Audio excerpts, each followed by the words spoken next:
Welcome to the Comical Engineers, Fun and Facts with LCTS. In part 1 of episode 9, we sit down with Ragan, an engineer whose career quickly went far beyond where it started.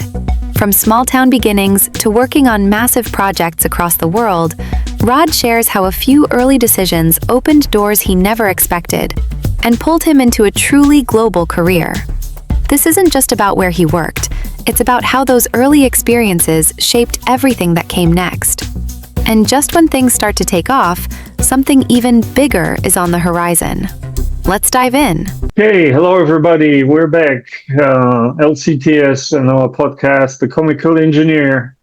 You can join and watch us on our YouTube channel, or if you will, listen to us on Spotify and Apple Podcasts. So please do us the favor, subscribe to our channel, like our content, refer to your friends, let them join in the fun and in the discussions, and also in the comment sections, please let us know what type of people you want us to bring on or what kind of topics you would like for us to discuss that are of interest for you. So my name is Ewart Lucke. Welcome back, and I have the pleasure of introducing my handsome co-host, Stan Spears. Stan, please say hi and please have the honor to introduce our guest. Great. Good afternoon, everybody. Happy Wednesday. Wednesday afternoon it is. So I'm not even going to say hump day. Everybody else says it, but there we are. It got out. So happy Wednesday. Just so pleased to be on the podcast with you today with a good friend, a colleague, a good customer, a good work side by side in a lot of cases. And we're glad to have Rod Ragan with us today. He's got just a background that's is longer than mine. So it's just great. Anyway, it's hard to beat that first start that came out where we kind of cut our teeth out in the field with the projects that were going on. But Rod, welcome to the podcast today. We want you to just be comfortable. And first of all, I'm sure everybody that's listening would like to hear a little bit about you, your background, how your education has supported your work life, or how the vice versa, your work life has supported your education. Share some of those things with us, and we'll continue on after that. Okay, thank you very much. Eberhard and Stan, thank you very much for inviting me on your podcast. It's an honor to be on your podcast, and I hope what I share today will be interesting and of some significant value to you and your listeners. So thank you much. Thank you. Thanks for being on.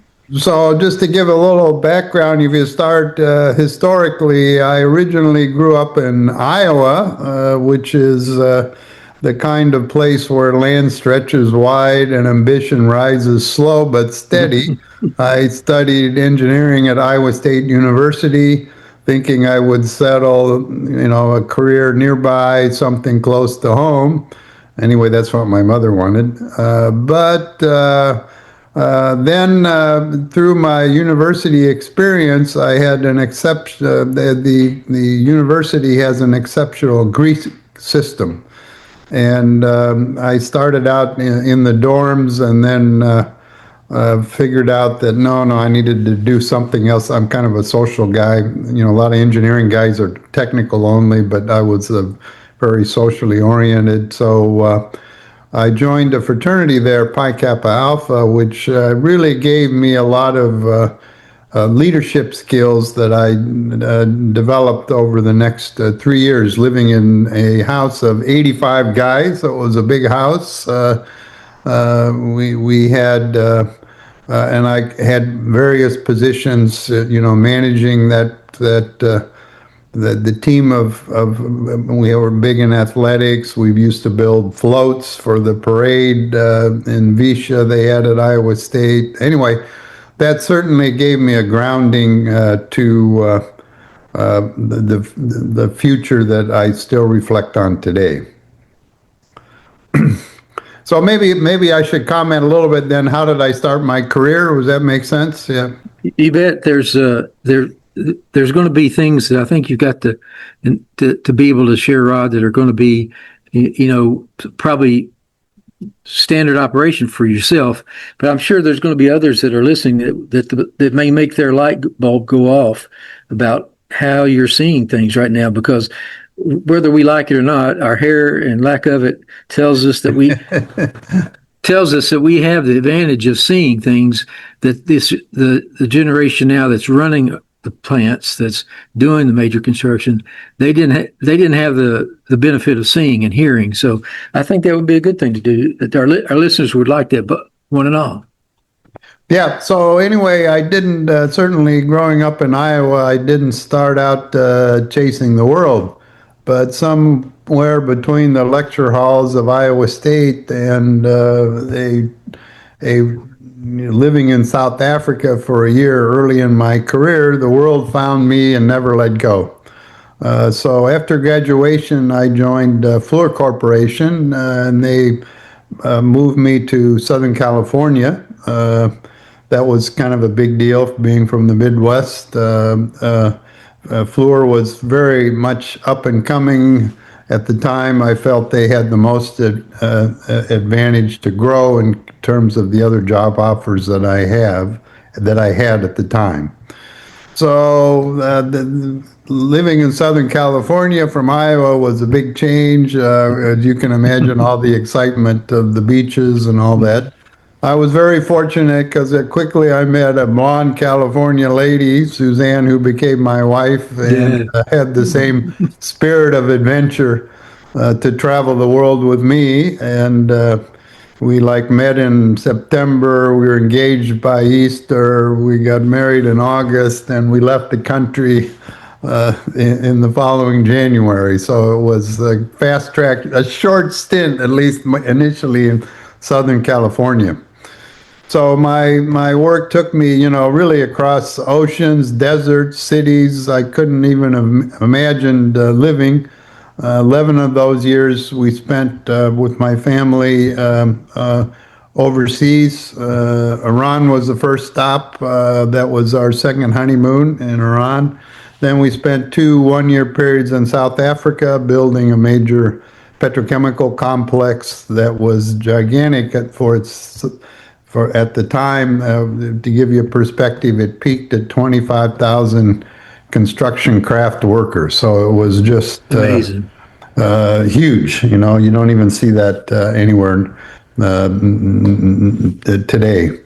Then we went back to California from South Africa with a daughter that came from South Africa, and then I worked on a major project in Saudi that was built with modules. So this was one of the very first modular plants that was ever constructed by Fluor.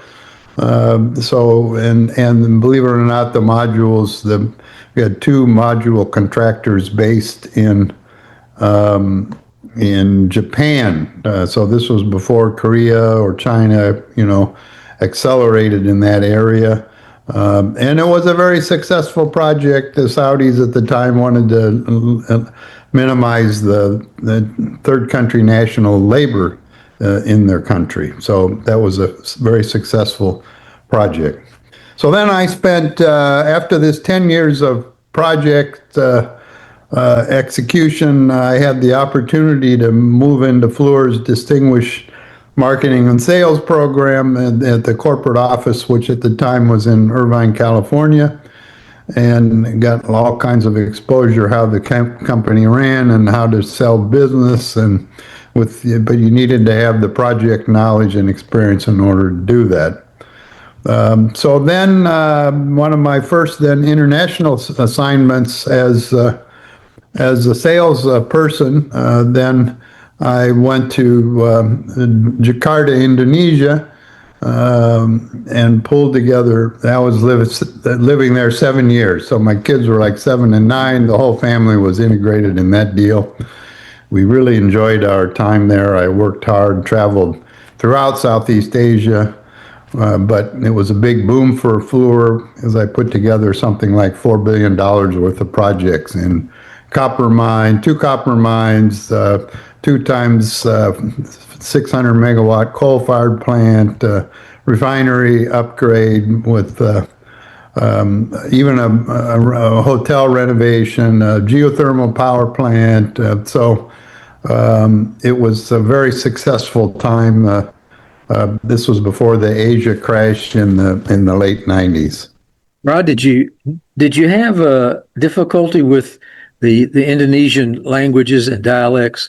I was there for a period of time as our careers went forward with CB&I, and I knew what the topic of discussion was and what they were kind of saying, but I could not understand a single word back and forth about what was being talked about on the table. Maybe it was just my deaf ear, but I sure had a hard time with that.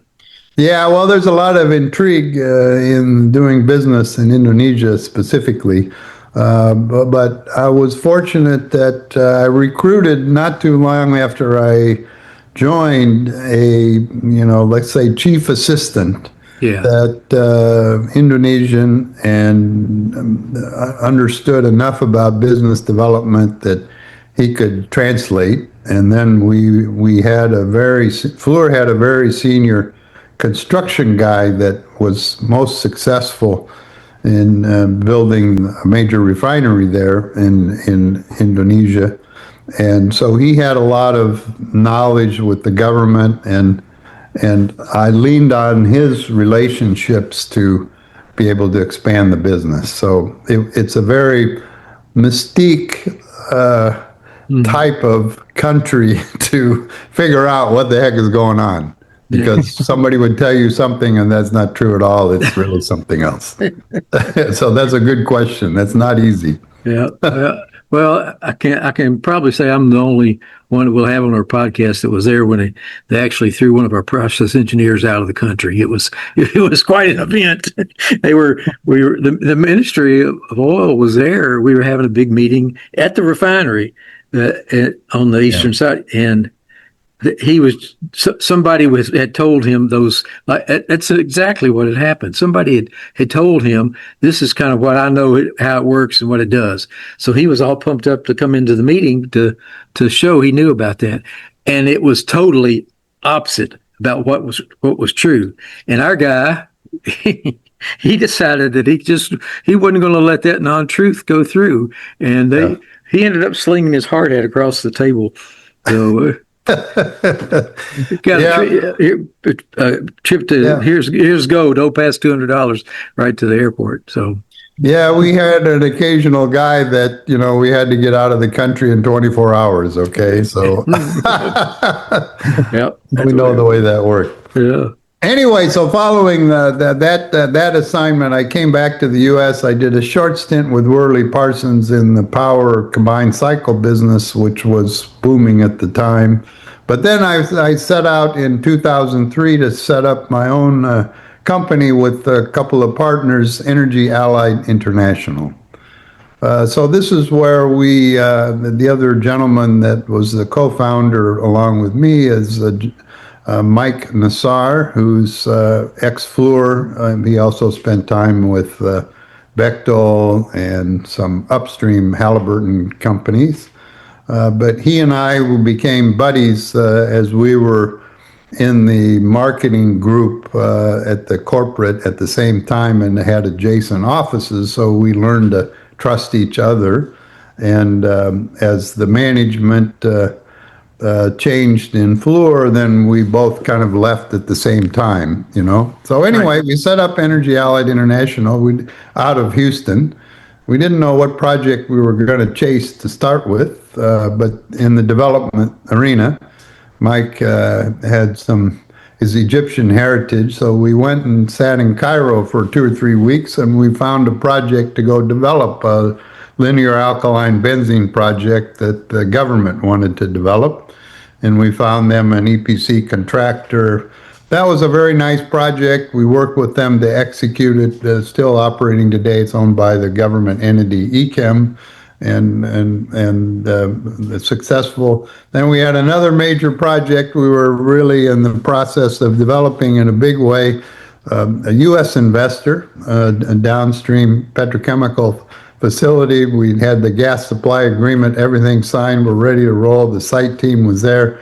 exploring the site, and Arab Spring happened, shooting started, and that was the end of that project. Never to come back. Yeah. Shut down, exclamation point, right? Yeah. So this is the global development risk issue, right? You can work long and hard on something, and then it just disappears, All right. So anyway, we had one other major project that was very successful. I mean, we developed a number of projects, but the most recent one, methanol plant, which ties into what we're working on now, we developed a 1 million ton methanol plant in Trinidad and Tobago.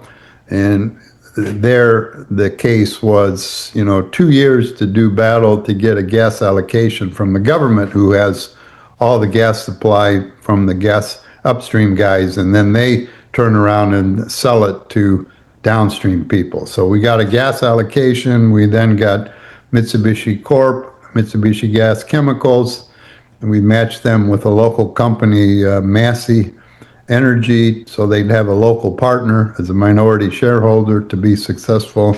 And that methanol plant has been operating for 2 years now. So we developed that in the international front. We usually develop it, get out at like FID, and then let them carry on. So that's a very successful feather in our cap of this. That's the second methanol project we developed. Earlier, we developed in KFAC in Qatar, which is still a very profitable methanol plant today. That wraps up part 1 of episode 9 of the Comical Engineers, Fun and Facts with LCTS.